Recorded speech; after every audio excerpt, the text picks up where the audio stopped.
Nous entendons les Écritures en Galates 4, les versets 8 à 11.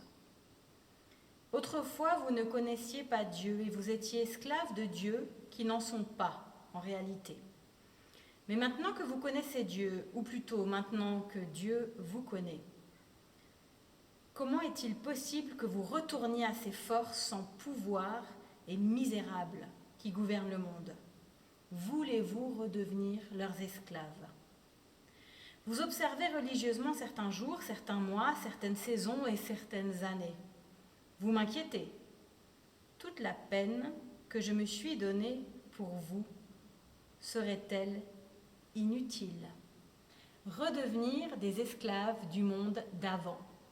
Combien ces exhortations en Galates 4 sont percutantes pour notre après-confinement. J'en retiens d'ailleurs deux questions. Tout d'abord, de quoi notre présence au monde dit d'avant était-elle l'esclave? Quelles pouvaient être ces forces sans pouvoir et misérables dont parle l'Épître?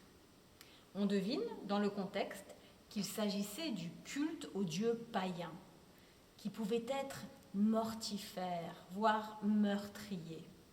En plus de se situer dans un contexte historique où plus de 80% de la population était réduite à l'esclavage, les sacrifices humains ou d'êtres vivants étaient à la base de la plupart de ces cultes. Si je transpose cela à mon quotidien, qu'est-ce que je sacrifie dans mon éthique de vie pour suivre le rythme généré par l'accélération de nos modes de vie? Je vais donner un exemple pour rendre tout ça un peu plus concret. Alors, prenons par exemple un conseil municipal lambda qui veut s'inscrire dans un projet vert. Il décide d'étendre son réseau de pistes cyclables.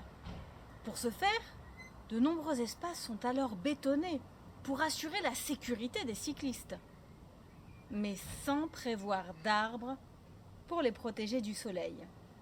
On obtient alors une situation intenable avec d'une part le label Ville amie des cyclistes et l'impossibilité d'utiliser ces mêmes pistes en pleine canicule alors que le réchauffement climatique estival ne va plus jamais cesser de croître.